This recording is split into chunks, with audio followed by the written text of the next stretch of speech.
The moon, in all her glory, was dying.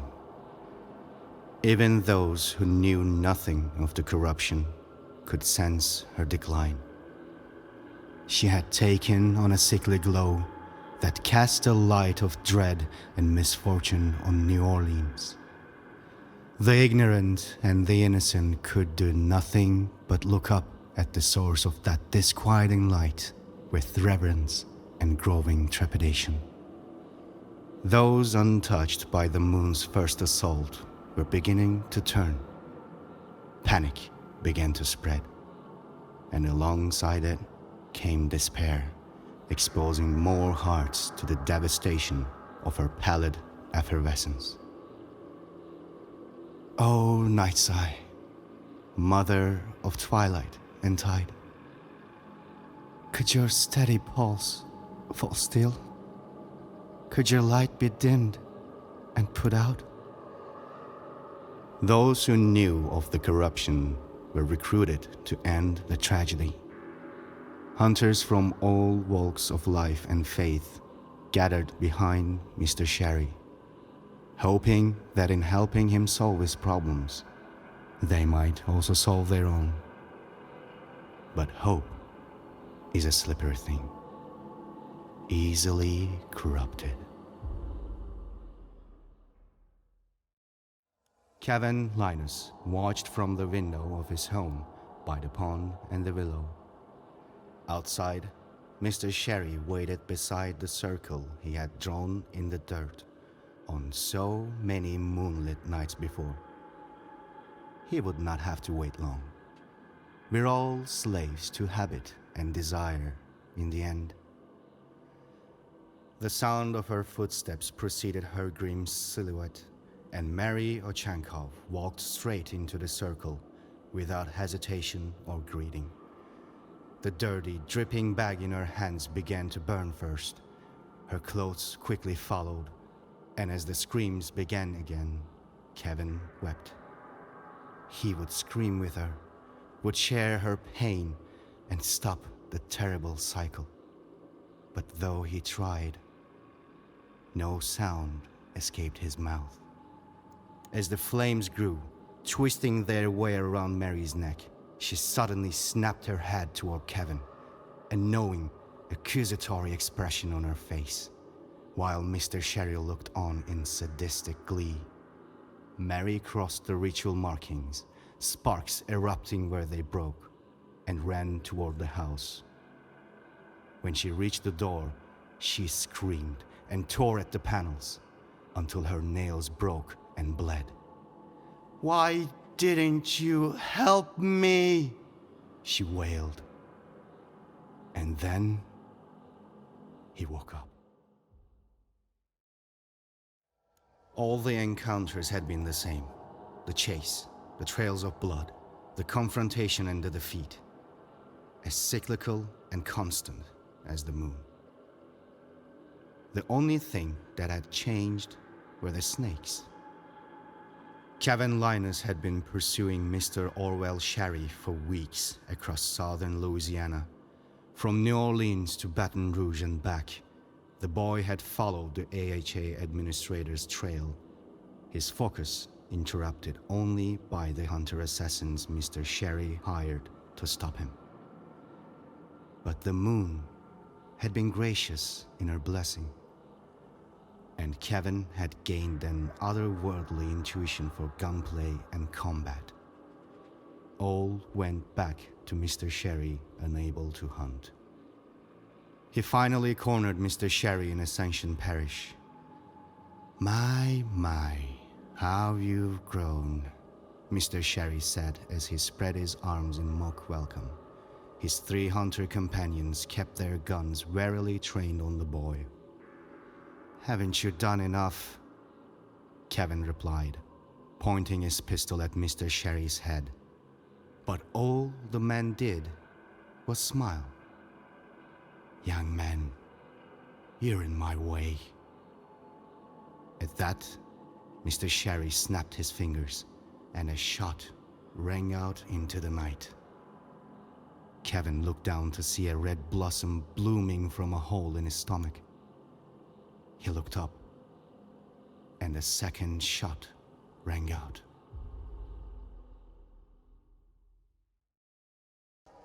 Kevin fell to his knees as he clutched his bloody stomach with a keening wail. "What a wonderful sound," Mr. Sherry said. "Truly fitting that it's the last thing anyone will hear from you." Mr. Sherry walked over to the boy and kicked him onto his back. Tears welled in Kevin's eyes as he groaned and convulsed. But when he moved his hands to expose the bullet wound, he found it had transformed from bloody blossom to writhing vista of protrusions and pulsing sores. And then, a snake slithered from his bloody sleeve. The snake was small, milky-eyed and covered in the blood and viscera of Kevin's flesh.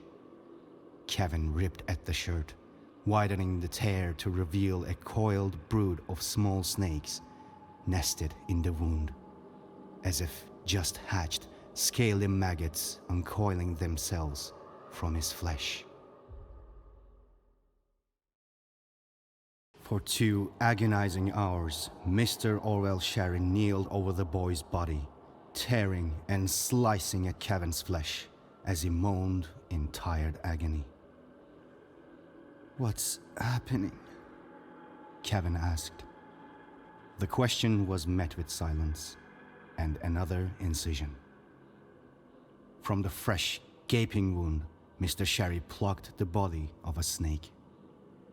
Again and again, Mr. Sherry pulled the snake from the wound.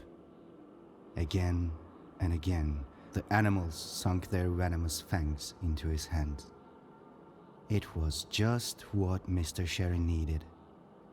And with each overwhelming, nauseating rush, he thrust his hands deeper into the wound, probing for more. The largest snake came from the final incision, a bloody, jagged line from hip to heart. Mr. Sherry's assistants struggled to force it into a bag, and as it writhed, too powerful even for 3 hulking men, it clamped its jaws around the ankle of the tallest hunter. It provided him no rush, rather leaving its victim paralyzed and helpless, silent witness to Mr. Sherry's administrations. Was this really what they were fighting for? To allow this man to torture an innocent boy? "Thank you, Kevin," Mr. Sherry whispered. "You've earned my mercy." The administrator drew close, holding his gun to the boy's temple. He caressed the trigger, savoring the moment. Kevin looked to the moon and back to Mr. Sherry. With his last strength, he twisted his body and sunk his teeth into the man's wrist. Deep in Kingsnake Mine, Isaac Powell, known to most only as the Night Seer, watched Ira Ozol's weaving.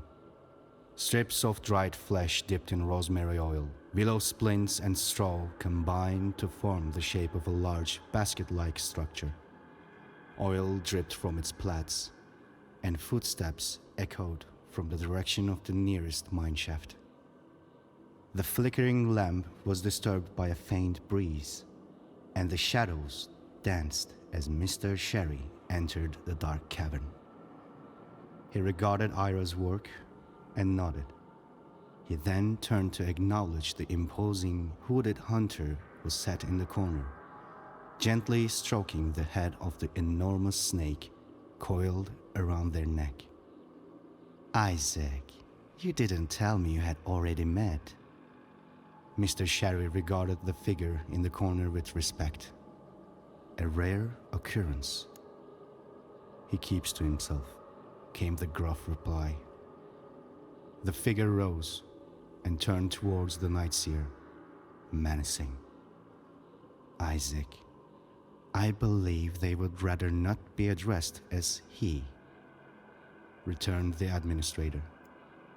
The Viper is a valued guest. Show some respect. At this, the Viper stepped into the swaying light of the lamp. They were dressed simply, practically, feet bare and undisturbed by the rocky floor. The large snake coiled around their neck lifted its head, appraising the two men. The Night Seer cautiously nodded. "My apologies," Isaac said. "We haven't had the opportunity to exchange many pleasantries. I was surprised to find the sinners were already involved.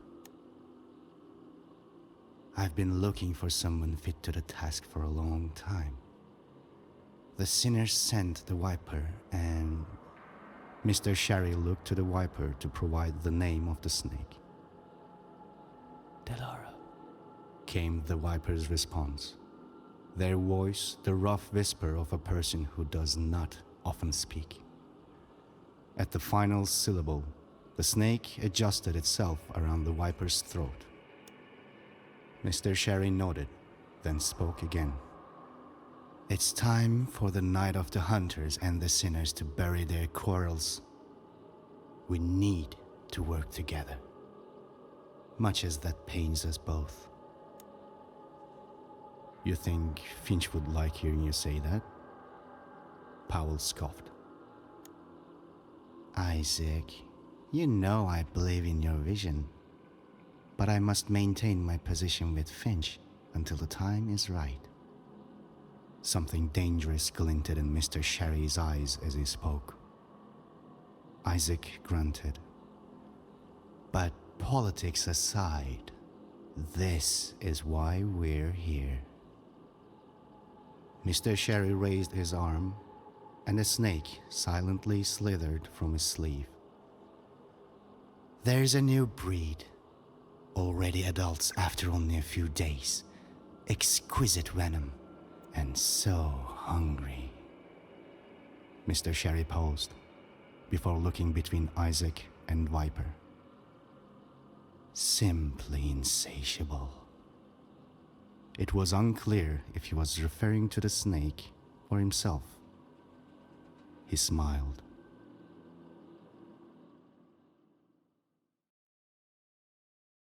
Ira Azal's mother had taught her to weave baskets, and she still found comfort in the repetition of the work, now seeking distraction from thoughts about what she would be asked to do. The Night Seer had trusted her with the task, much to the chagrin of Nadia, his most loyal acolyte. As the others argued and planned, Ira wondered about the relationship between Mr. Sherry and the Night Seer.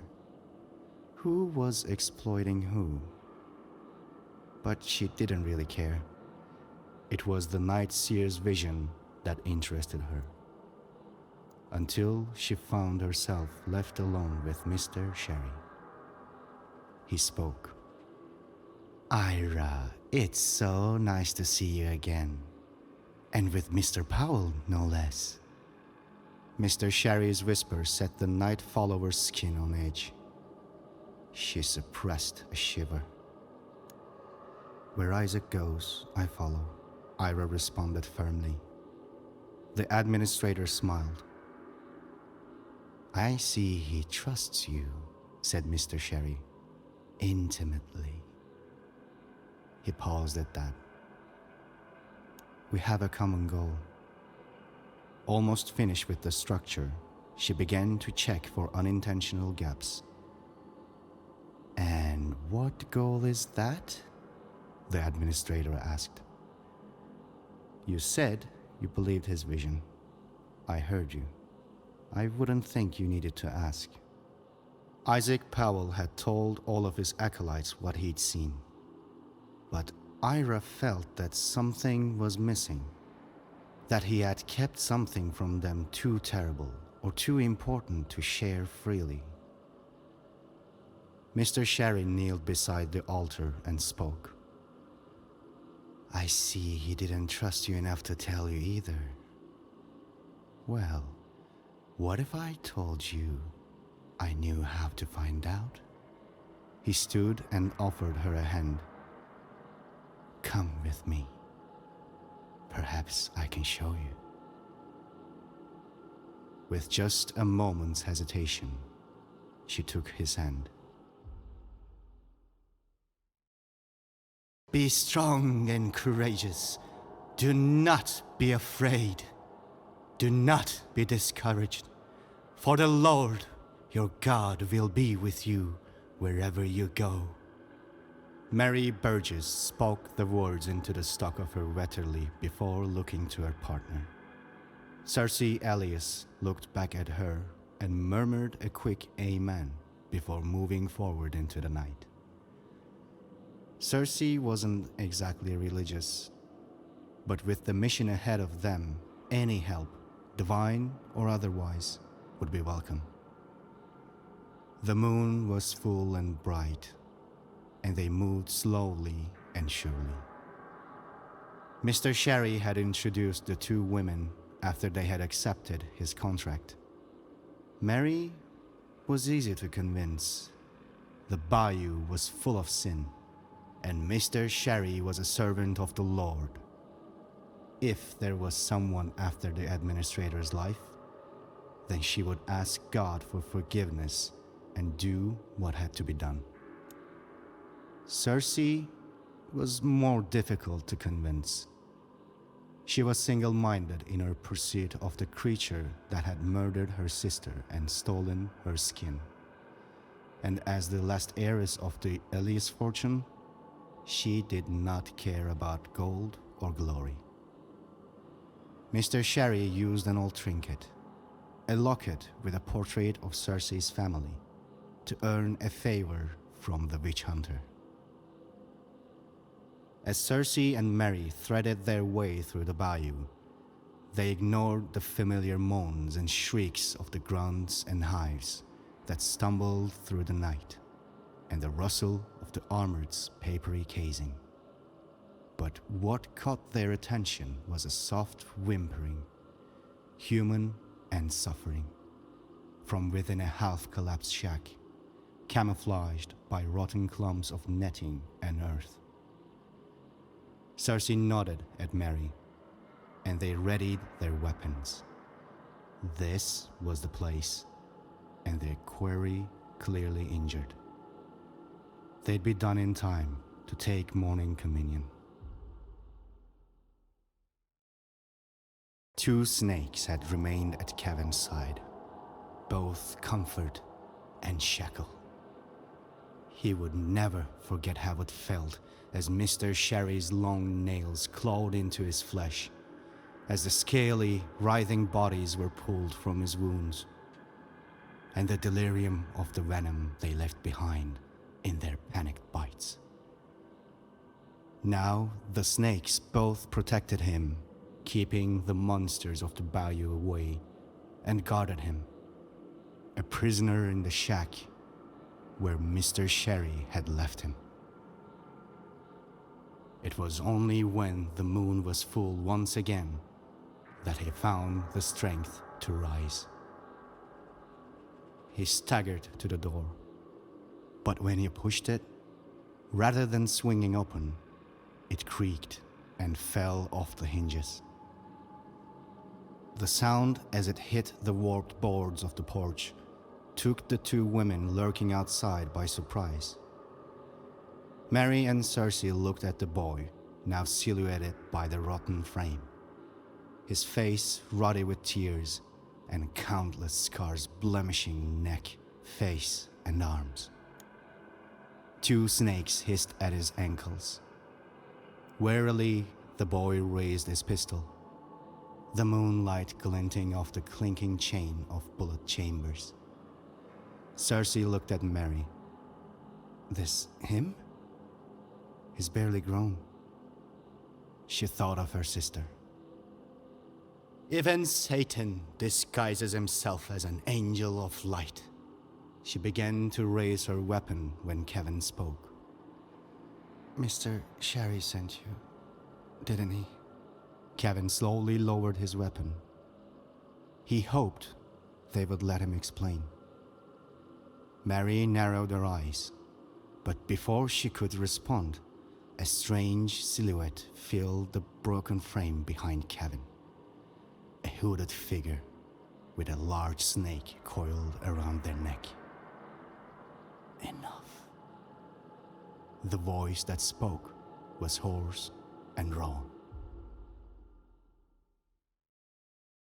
The vipers slowly brought their arm up to Delara's fanged mouth. The snake flicked her tongue once, twice, and then gently sunk her teeth into the viper's wrist. The viper's body quaked as Delara's venom flowed through their veins and into their heart. The viper and Delara belonged to each other, and there would be hell to pay if one of them did not survive this fight. With Delara's venom coursing through the viper's veins, the two were preternatural fighters. But the hallowed gifts of the moon kept Kevin agile and deadly, and every shot rang true. Meanwhile, snakes of all sizes were rapidly converging outside of the shack, surrounding Mary Burgess and Cersei Elias, where they now stood back to back. Inside, bullets ricocheted and splintered the walls as Kevin and the Viper fought.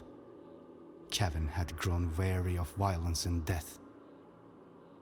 Yet, violence and death had not grown weary of him. Delara approached from the right, jaw unlocked and fangs dripping, and the Viper from the left. Kevin fired at the Viper, but Delara, lunging to protect her ward, intercepted, and Kevin's bullet met flesh. A broken, airy scream rang out from the shack. The Vipers sat catatonic on the floor, where they had collapsed in worry and grief, cradling Delara in their arms. Cersei had applied a healing salve, and Mary had bandaged the wound and staunched the bleeding. But the damage had been done. As Delara sought comfort around the Viper's neck, it was Mary and Cersei who set out to follow Kevin's trail. As they left, another visitor arrived. One of the moon's larger snakes, mottled brown, and the only survivor of the slaughter. The Viper remained still as it approached, tongue tasting the air, slithering from right to left. When it reached striking distance, it paused. Its tongue tasted the air once more. Then it struck. But the Viper was quicker, pushing one thumb down the snake's throat and gripping the head. The snake struggled to bite, its fangs dripping venom, but the Viper's grip was too strong. The Viper had been taught to respect predators, and that every predator has a weakness. This abomination was no different. Delara, let us feast. The Viper moved quickly, taking the moon's snake between their teeth and tearing, giving the smaller pieces to Delara. Then, with the now slack jaw of that snake, the assassin dug the fangs, still covered in venom, into their own neck. The effect was immediate. The Viper heard conversations and screams as if of a crowd, reeling at the injection of raw experiential information. They heard Mr. Sherry convincing Kevin to join him in the circle. They heard the screams of those burned alive in Cherry's dirt circle. They heard Kevin crying and waking up from nightmares, and the screams of Maryoshenkov. They felt Kevin's pain. It lasted only a few seconds, though it felt like hours to the Viper. And when it ended, the Viper finally understood. Kevin was not the enemy, and Mr. Sherry had to be stopped. The Viper rose to their feet, and gently wrapped Delara around their neck once more. From a pouch at their side, they pulled a face shield made of wicker and placed it on their face. They would face many more snakes before they removed it. The vile fumes of the black dye filled Ira Ozol's nose, and she fought the feeling of panic rising in her chest as she tightened the blindfold around her eyes. She did not know how Sherry had learned of the ritual, but immediately she could feel it had worked. As she wandered through the cool dark of her mind's eye, the visions began to come in bright, intense flashes. She stepped tentatively into the tub of black liquid, aware of the dye staining her legs and pooling in the surrounding mud. Pulling a razor from her pocket, she began to shred her robes and looked into the light. The truth of the Night Seer's vision was monstrous, and he had kept it from them all, pretending to a purpose to which he had no allegiance. Everything they'd done would bring pain and horror to those they loved, and she would say and do things she already regret. Ira cut at her right sleeve. It fell into the dye. The Night Seer following her own tracks. The razor cutting through her left sleeve. Mr. Sherry telling Isaac of her betrayal. The razor meeting with soft flesh. Isaac raising his gun to her head. Blood pouring in the gash and dripping into the inky black water. She retched again and wept. Kevin didn't make it far from the shack. Instead, he curled himself into a patch of brush and rocked. The screams of the Viper over Delara, becoming one with the screams of Maria Chenkov as she burned.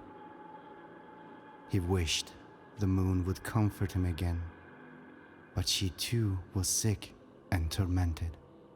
He had failed. So he rocked and rocked and rocked. It didn't take Mary and Cersei long to find him. He was tired, so tired. So he sat very still and waited. Next, voices. The Viper, now masked, had caught up to the hunting party as well. He had failed, and now he had been found. He did not make a sound as the women pulled him from the bushes. Why is it? The Viper's rough whisper began, muted slightly by the wicker mask. That man wants you dead. Because I want to stop him. If I don't stop him, people will keep dying, and the moon will fall. How many have you killed? The Viper asked. None. I made sure none of them died. Kevin was vehement. The only blood on my hands will be his. The Viper looked to Mary and Cersei, nodding at the expression they found there. They lowered their weapons. Mary was the first to speak. Child, I cannot in good faith strike you down, knowing what I know now. The Viper had told her of their vision, and it matched what she had heard from the hunters Kevin had bested. The bastard was probably lying to me too. Let's go see what he has to say for himself. Cersei offered her hand to Kevin, and when he cautiously took it, hoisted him to his feet. The Viper picked up Delara and placed her once more around their neck. They nodded. To the mine. The group of four cautiously entered Kingsnake Mine, to the sound of gunfire echoing from its depths. Mr. Sherry had told only a handful of hunters about his sanctum. They paused, listening. But as they did, the gunfire stopped. "Enter now and witness the end of the Night Seer, or go your own way." The voice echoing out from the mine belonged to none other than Ira Ozolz. The four looked at each other, then headed deeper into the mine. At a junction, in the flickering light of the oil lamps, they found Ira Ozolz and the Night Seer poised in a standoff with weapons drawn. They were both ragged from fighting, and bullet cases littered the floor. "And what's all this about?" Cersei asked. "His vision is nothing but a means to send us all to hell. I will not let him corrupt another soul for his gain," Ira said. "And I..." Here she took a deep breath, clearly winded from the fight. "I'm going to stop him. I will cut out this false seer's tongue, and we can continue our work," the Night Seer hissed in reply, eyes still fixed on Ira. "And I see you brought the boy." "The boy isn't our enemy," Cersei said, walking confidently towards the Night Seer. "We've been lied to." Kevin felt a reassuring hand on his shoulder. It was the Viper. He took a step forward. "Listen, okay? Mr. Sherry, we need to stop him." Kevin's voice grew more confident as he spoke. "Stop me from doing what exactly?" Everyone turned at the sound of Mr. Sherry's voice, but he was not in the room. A trick of the mine's acoustics. He must be deeper down. Kevin began to panic as visceral memories ripped through him at the sound, but he was not so shaken to forget the gun at his hip. And now he raised it, ready to face Mr. Sherry once and for all. It was time to end this. There was something in the mine, deep, trapped, keening with grief and rage. Never mind that Ira could not focus on the figures of Kevin or Mr. Sherry in her visions now. Both were blurry, hazy, blocked. Never mind that Isaac Powell had his gun trained on her, and that 4 more arrivals had just complicated their standoff. That she could handle. But whatever was at the bottom of that mine, she wasn't sure any of them were prepared to handle that. The others continued their arguments, unaware Mr. Sherry buying time with meaningless words and empty smiles. Kevin stammering on about the moon, and that damn nun always quoting the Bible. Mr. Sherry was addressing them all. "And what can this child give you that I cannot?" "Your honey words will no longer tempt God's children." Mary went to stand by Kevin's side. The boy was trembling, but he steeled himself for the fight. Cersei and the Viper joined Mary beside Kevin, forming a line against Mr. Sherry. "But the devil gives excellent rewards," Mr. Sherry retorted. He looked at the 4 hunters before him and the 2 seers behind them.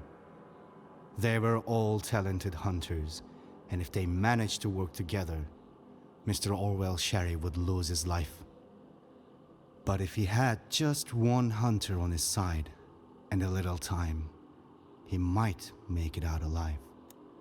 "Mister, please, whatever you're doing, whatever you have done, it can end here and now."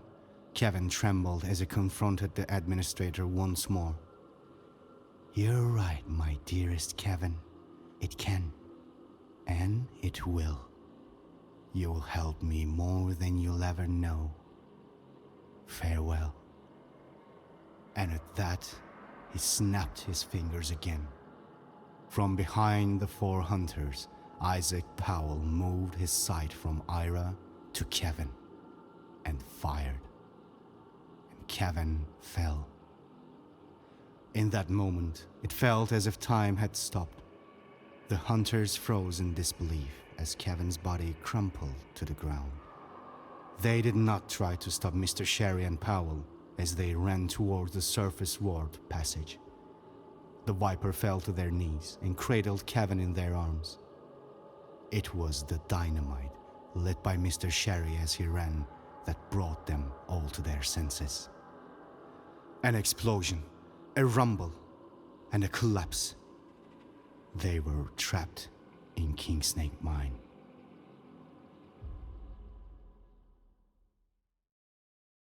The lamps hanging from the walls stopped shaking as the dust and rock settled around the 5 hunters left in the mine. Cersei walked over to assess the damage to the entrance. They could dig themselves out with the tools left by the miners, but it would take hours. She looked back to the Viper and the boy. The Viper gently cradled Kevin as he bled out on the floor. Enemy or uneasy ally, no one deserved this. And then Kevin blinked. Where am I this time? The boy looked around and came face to face with Delara and the Viper, both shocked to see Kevin alive. Lazarus among us, Mary whispered as she and Cersei ran over to join them. How is this possible? Cersei asked as she kneeled down to Kevin. She raised his head to observe his now mending wounds, bone and flesh popping in like a mushroom in bloom. The moon. I can't rest until she's better. Kevin closed his eyes, curling into the arms of the Viper as he healed. Linus isn't supposed to break promises. Delara curled her tail around the boy's arm in silent reassurance. The 3 hunters exchanged a determined glance. They had seen how cruel Mr. Sherry could be. We will help you end this, the Viper spoke, but all nodded in agreement. On the other side of the mine, Ira gasped. The thing in King Snake's depths was coming into focus. We'll have to fight soon. Get the boy to safety, Ira said as she reloaded her gun. What the? Cersei was interrupted by a piercing wail. Kevin, still healing, thrashed, trying to crawl away from the sound. He'd heard that scream of anguish countless times in his nightmares. What is it? The Viper pretended to be calm, but the rasp in their whisper gave away their worry. She's here. He couldn't say more. Something was coming to greet them from the depths of the mine.